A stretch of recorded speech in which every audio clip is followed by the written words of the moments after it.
ईट निखिल पुष्कर में सावन के महीने में प्रतिदिन भोले भगवान के मंदिरों में शस्त्रधारा अभिषेक का आयोजन किया जा रहा है। तो वही कावड़े का मेला भर रखा है। चतुर्थ सोमवार होने के कारण शनिवार रविवार को कावड़े की भारी भीड़ पुष्कर में देखने को मिल रही है।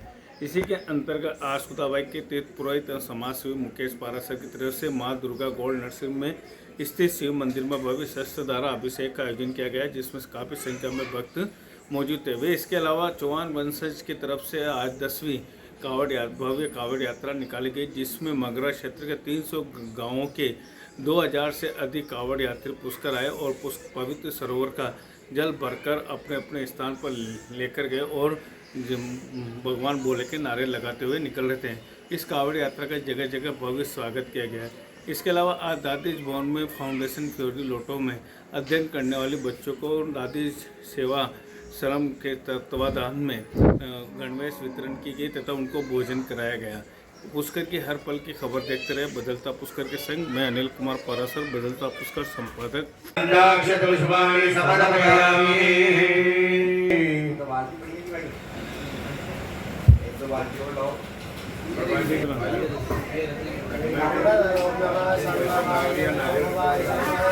शंकराय शिवाय नमो नमः। आज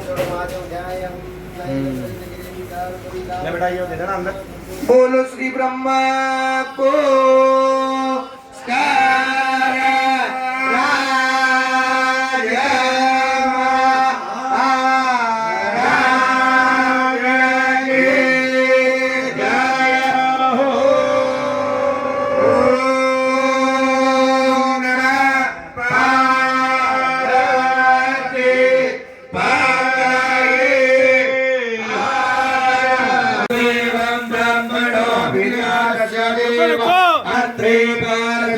नक्षत्राणि रूपमक्षिणो व्याप्तम् ईशान्यगाण मुम्बईगाण सर्वलोकन्मयगाण हरि ओम ओम आशुः शिशानो मृगभून भीमो गणागण सोमचर्गणीनाम संक्रन्दनो निविग एकवीरः षड्गोसेन अजयसा कवीन्द्रः संक्रमारेण दशवनेन दशनाथेन्द्रेण जयत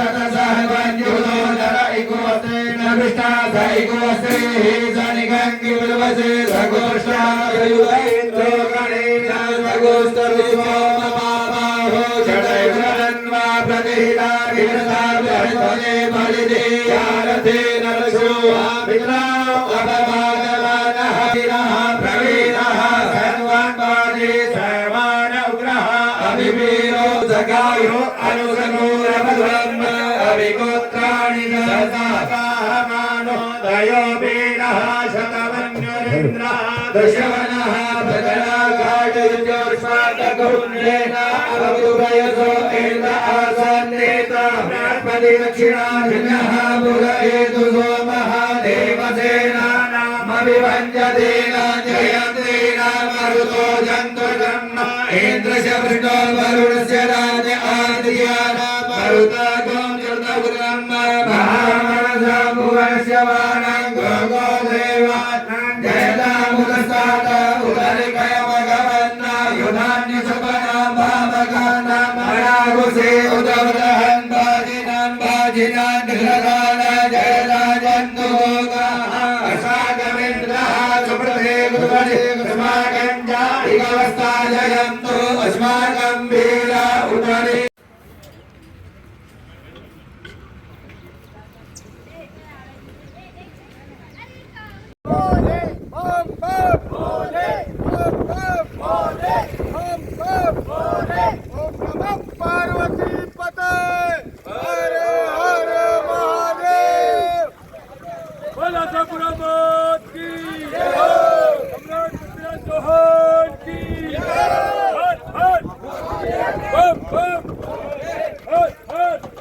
जय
श्री राम भैया।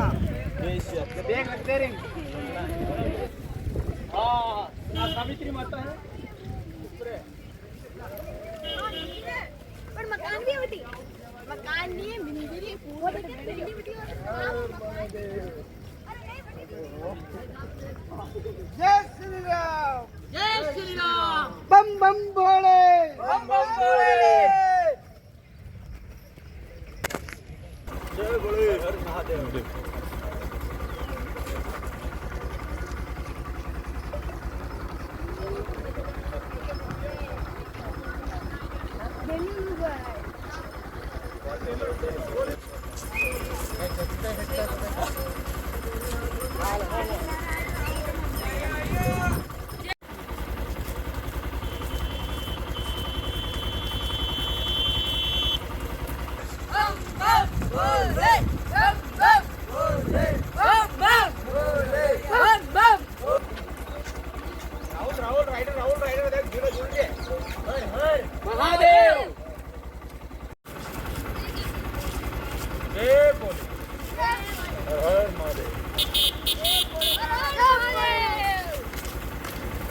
खरेखड़ी रोड पर कावड़ यात्री नजर आ रहे। करीबन 2000 से अधिक कावड़ यात्री निकल रहे हैं।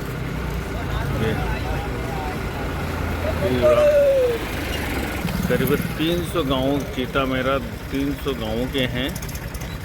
तो फिर सभी कावड़ यात्री सुबह से निकल रहे हैं भारी तादाद में।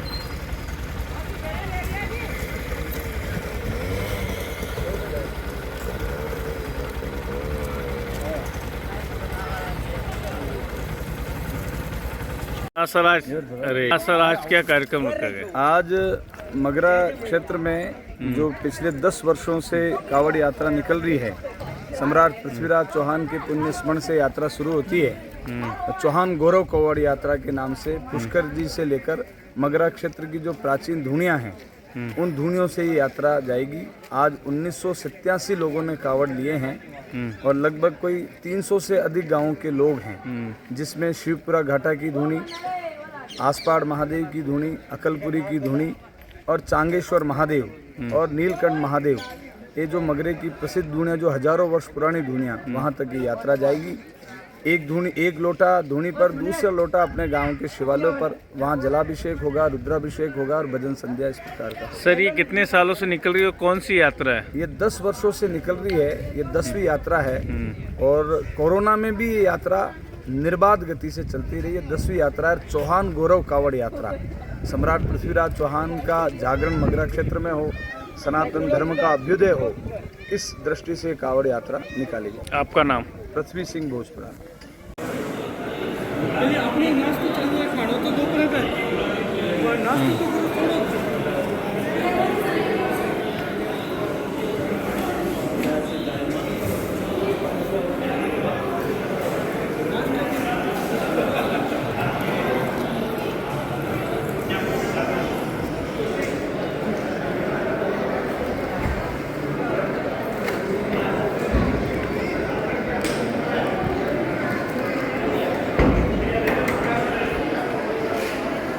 अच्छा।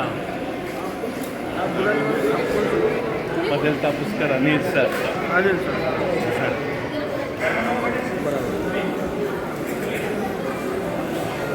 यहाँ के सभी अजमेर और जयपुर के पत्रकार बंधु पधारे हुए हैं, प्रेस मीडिया और प्रिंट मीडिया के। मैं उनका भी श्री अखिल भारतीय दादी सेवा ट्रस्ट पुष्कर की ओर से बहुत बहुत स्वागत करता हूँ।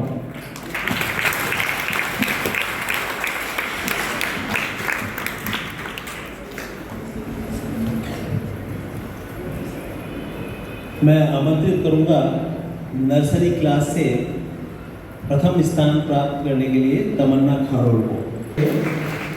प्रथम स्थान दक्षिता कंवर,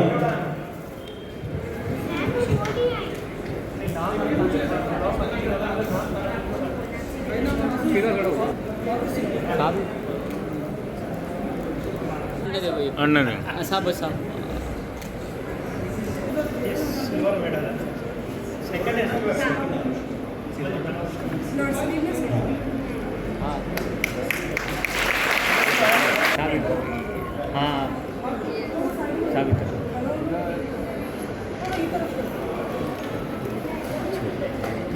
पूंछ भी ना हो और सिंह भी ना हो, पूंछ भी शान रहेगा। इसलिए साहित्य और संगीत और कला की उपासना करने की परंपरा हमारी आदिकाल से चली आ रही है। अब वो मुगलों के आने के बाद जो इतिहास बनाने की बात थी कि उनको इतिहास से कोई मतलब तो था नहीं। वो युद्ध होते थे, लूटते थे, डकैती करते थे, जौहर होता था, महिलाएं अपमानित होती थी, बिना बाजार लगते थे, और उसका जो घटनाएं घटती थी उसमें कुछ लोग आते थे जो उनके दरबारी कवि थे, वो दरबार में बोलते थे और वही बोले हुए वाक्यों को कंपाइल करके और एक ग्रंथ बना दिया जाता था। आज जब आईने अकबरी पढ़ेंगे, दूसरे जहादारी पढ़ेंगे, आलमगीरनामा पढ़ेंगे तो सब दिखाई देगा। गलती से उसमें कुछ भौगोलिक बातें आ गई हो, ऐतिहासिक बातें आ गई हो। क्या कार्यक्रम रखा गया और क्या उद्देश्य है कार्यक्रम रखने का? भारतीय इतिहास संकलन समिति के राष्ट्रीय अध्यक्ष हमारे प्रोफेसर बाल मुकुंद पांडे साहब इस कार्यक्रम की अध्यक्षता कर रहे हैं और जनजातीय समाज में काम करने वाले इग्नू के प्रोफेसर शिव कुमार मिश्रा हमारे मेहमान विशिष्ट अतिथि हैं और इतिहास संकलन समिति के राष्ट्रीय महासचिव मंजूरदार जी हमारे साथ है आज यहाँ पे। और इस कार्यक्रम का मेन उद्देश्य यह है कि जो भारतीय इतिहास के साथ विगत कालखंड से जो जिस प्रकार की छेड़छाड़ हुई और हमें मूल इतिहास और हमारी मूल विचारधारा से अलग करने का प्रयास किया गया, जो भारतीय सनातन संस्कृति से रिलेटेड थी, हमें एक इस प्रकार का थोपित इतिहास पढ़ाने में मजबूर किया गया। हमें किसी इतिहास को मिटाना नहीं है, हमें किसी का कोई बुरा नहीं करना, पर जो इतिहास की सच्चाइयाँ हैं, इस पूरे परियोजना का मूल उद्देश्य ये है कि इतिहास की सच्चाइयों से भारतीय समाज को रूबरू करना। और इस मामले में हमें आज इतिहास के पुनर्वलोकन की आवश्यकता है और ये परिसंवाद उसी प्रक्रिया के लिए हमें आज आयोजित किया गया है। दूसरा है कि जनजातीय समाज में बहुत बड़ा बदलाव हो रहा है। आज जनजातीय समाज भारतीय समाज से कटता हुआ जा रहा है। वर्तमान की ऐसी राजनीतिक और सामाजिक व्यवस्थाएं बनती जा रही है जिसमें जनजातीय समाज में विद्रोह के भाव पनप रहे हैं, जबकि जनजातीय समाज भारतीय संस्कृति की अस्मिता है। हमारा मूल आधार, हमारी धार्मिक और सांस्कृतिक चेतनाओं का मूल आधार जनजातीय समाज है। तो जनजातीय समाज की कल एक कार्यकारिणी की बैठक होगी, उसमें हम इन्हीं राष्ट्रीय मुद्दों को लेकर के हम चर्चा करेंगे और समागत भारत के संपूर्ण राज्यों से समागत विचारक और इस क्षेत्र में काम करने वाले सामाजिक कार्यकर्ता इस कार्यक्रम में शामिल हुए हैं। और अभी जो आयोजन हो रहा है ये राजस्थान के तीनों प्रांतों के जो हमारे संघ दृष्टि से 3 प्रांतों का विभाजन है, उनके अध्यक्ष और उस क्षेत्र में काम करने वाले कार्यकर्ता सब मौजूद हैं। और हमें किसी का कोई विरोध नहीं है, हमें हमारे सनातन और हमारा जो मूल इतिहास है उसके तरफ जाने के लिए हमें ये आयोजन कर रहे हैं। और इसमें जो भी विचार निकलेगा, जो भी इस 2 दिवसीय मंथन के बाद में जो विचार सामने आएंगे उसको हम समाज के सामने प्रस्तुत करेंगे। आपका नाम? मैं डॉक्टर सूरज राव हूँ और ये अजमेर इकाई का राष्ट्रीय अध्यक्ष हूँ। अखिल भारतीय इतिहास संकलन योजना नई दिल्ली के तत्वावधान में भारतीय इतिहास संकलन समिति अजमेर ने यह आयोजन किया है। इसमें हमने एक राष्ट्रीय परिसंवाद रखा है जिसका विषय है भारतीय इतिहास के पुनर्लेखन की प्रासंगिकता। उसी कड़ी में हम लोग बालमुकुंद जी भाई साहब जो हमारे राष्ट्रीय संगठन सचिव हैं वो हमारे मध्य मुख्य अतिथि के रूप में, मुख्य वक्ता के रूप में पधारे हैं। साथ ही डीसी साहब हमारे मध्य हैं। इतिहास संकलन समिति अजमेर में कई तरह के कार्य करते हैं, चूँकि मैं अजमेर इकाई से बिलोंग करता हूँ इसलिए मैं अजमेर इकाई के बारे में। इतिहास संकलन समिति अजमेर के अंदर जो पहले ये था कि अजमेर नगर की स्थापना 11वीं शताब्दी के अंदर हुई। तो हमारे डॉक्टर नवलकिशोर जो उपाध्याय जो स्वर्गवासी हो गए हैं, उन्होंने ये सिद्ध किया था कि 7वीं शताब्दी के अंदर अजमेर नगर की स्थापना हुई थी, अजयपाल जी प्रथम ने की थी। इसके अलावा हमने कार्य किया है, हमने जब महाराणा प्रताप और अकबर के युद्ध के बारे में विवाद चला तो हमने बिल्कुल तथ्यात्मक रूप से सिद्ध किया कि महाराणा प्रताप विजयी है। इसमें राष्ट्रीय परिसंवाद कई बार कराया गया और अंततः किताबों में सम्मिलित हुए। हम इसी कड़ी के अंदर इतिहास संकलन समिति कई सारे कार्य करती है। जैसे महाराणा प्रताप मेले का आयोजन हम प्रतिवर्ष करते हैं, पृथ्वीराज जयंती के उपलक्ष्य में हम कई सारी प्रतियोगिताएँ कराते हैं। साथ ही अभी हमने कुछ समय पहले अहिल्याबाई होलकर विषय पर आज क्या कार्यक्रम रखा गया, क्या उद्देश्य ये बताइए। अच्छा, आज का मूल उद्देश्य हमें क्षेत्रीय कार्यकारिणी भी करवाना था और राष्ट्रीय परिसंवाद भी आयोजित करना था, जिसका विषय मैं आपको पूर्व बता चुका हूँ। राष्ट्रीय परिसंवाद के माध्यम से जो भी निकल के आएगा उसको हम प्रिंट करवाएंगे, आप लोगों तक पहुँचाएंगे। और कल हमारी राष्ट्रीय जनजातीय प्रमुखों की कार्यशाला है जो पुष्कर में ही है, जहाँ पूरे भारतवर्ष से विभिन्न प्रांतों के प्रमुख आएंगे और हमारे बीच मुख्य अतिथि होंगे आदरणीय चुनीलाल जी गरासिया जो उदयपुर से पधारे हैं, वहाँ के सांसद। आपका नाम? जितेंद्र जोशी, संयोजक।